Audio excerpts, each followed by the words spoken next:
इस video series में हम देख रहे हैं डायरेक्ट इनडायरेक्ट का फुल कॉन्सेप्ट। अगर अगर आप हमारे चैनल पर नए हैं तो चैनल को सब्सक्राइब करना ना भूलें, ऐसे ही रेगुलर अपडेट्स पाने के लिए। एक एग्जांपल है, Ram said to me I teach you. आप कैसे पहचान करेंगे कि ये डायरेक्ट है, जो कि हम इसे इनडायरेक्ट में चेंज करें। आपकी सबसे बड़ी पहचान क्या होगी, आपके पास कॉमा और इन्वर्टेड कॉमा लगा होगा। कॉमा से पहले जो सेंटेंस लिखा होगा उसे हम कहेंगे रिपोर्टिंग वर्ब। कॉमा से पहले जो सेंटेंस लिखा होगा उसे हम कहेंगे रिपोर्टिंग वर्ब, और इन्वर्टेड कॉमा के अंदर जो सेंटेंस लिखा होगा उसे हम कहेंगे रिपोर्टेड स्पीच। सबसे पहले हमारा उद्देश्य क्या होगा कि हमें यह पहचानना है कि सेंटेंस डायरेक्ट में है, क्योंकि डायरेक्ट में होगा तभी तो हम इनडायरेक्ट में चेंज कर पाएंगे। तो आपको समझ में आ गया होगा कि डायरेक्ट किसे कहेंगे।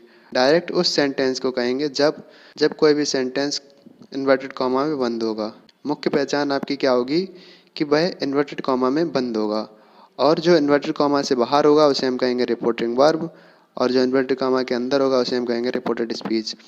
तो देखते हैं आगे। डायरेक्ट स्पीच किसे कहते हैं? Direct speech is known as repeating the exact word spoken.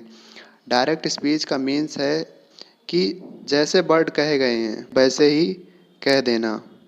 Example है हमारे पास, Mohan said I am not feeling well. तो ये जो एग्जाम्पल है, ये वैसी ही बात कही गई है जैसी कही गई है। Direct speech is known as repeating the exact word spoken. जैसे वर्ड कहे गए हैं वैसे ही वर्ड कह देना कहलाएगा direct speech. Indirect speech is known as saying the spoken words in his her words. यानी कि इनडायरेक्ट स्पीच उसे कहेंगे जब कोई भी वर्ड बोलता है उसे हम अपनी भाषा में कहते हैं, तो उसे हम कहेंगे इनडायरेक्ट स्पीच। ऊपर वाले सेंटेंस को अगर हम इनडायरेक्ट में चेंज कर रहे हैं तो क्या होगा? Mohan said that he was not feeling well. अगर कोई भी सेंटेंस को हम अपनी भाषा में कहेंगे तो वो कहलाएगा इनडायरेक्ट स्पीच। इनडायरेक्ट स्पीच में क्या क्या चेंज होते हैं? After reporting clause the comma is removed and use that place of comma. इसका मतलब है कि इनडायरेक्ट स्पीच में जब चेंज करेंगे तब क्या होगा? कॉमा की जगह हम यहाँ पर कॉमा की जगह हम क्या करेंगे? दैट का प्रयोग करेंगे, दैट का। ठीक है। After reporting clause the comma is removed, comma को हटा दिया जाता है और दैट को उसकी जगह रख दिया जाता है। सेकंड आपका है से टू चेंज एज टेल। अगर रिपोर्टिंग वर्ब में सेट टू की जगह से टू आता है, यानी यहाँ सेट टू लिखा है और सेट टू की जगह अगर से टू आ जाता है तो उसे हम टेल में चेंज कर देंगे, टेल में। ठीक है। और सेस टू अगर आ जाता है, सेस टू, तो सेस टू को हम चेंज करेंगे टेल्स में। बिल से टू अगर आता है तो हम चेंज कर देंगे उसे बिल टेल में। सेट टू आता है तो सेट टू को हम चेंज कर देते हैं टोल्ड में। मेन हमारा जो यूज होता है वो होता है सेट टू, सेट टू। ठीक है, सेट टू। और सेट टू किस में चेंज हो जाएगा? टोल्ड में। हम इनडायरेक्ट में चेंज करेंगे तो सेट टू का टोल्ड हो जाता है। Rules as per reporting verb. The change will be occur when direct sentence और the sentence under inverted comma. पीछे ही मैंने बताया था कि हमारा जो सेंटेंस है वो इन्वर्टेड कॉमा के अंदर होना चाहिए। वही यहाँ पर कहा गया है कि द चेंज विल बी अकर।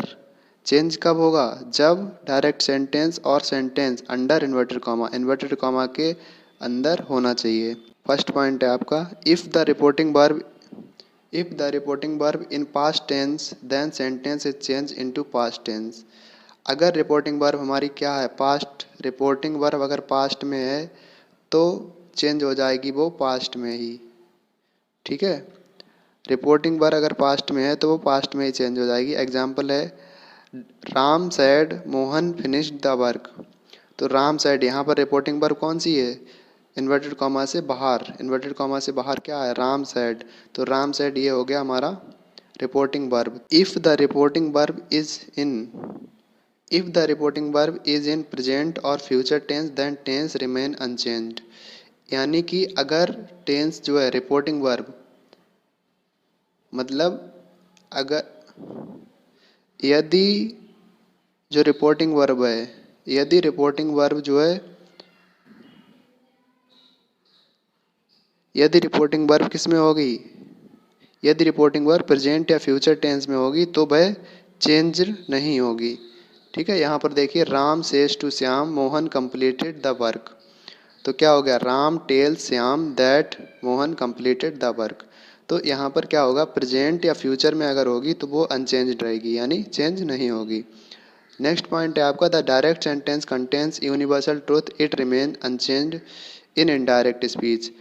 यदि कोई साधारण सत्य आ जाता है तो वो भी इनडायरेक्ट स्पीच में चेंज नहीं होता है। एग्जाम्पल देखते हैं, Ram says the earth revolves around the Ram says the earth revolves around the sun. Indirect में क्या होगा, Ram says that the earth revolves around the sun, यानी कि कोई भी चेंज नहीं होगा। ये आपको समझ में आ गया होगा। आगे देखते हैं, टेंस संबंधी नियम के अपवाद। कुछ एक्सेप्शन भी होते हैं हमारे पास।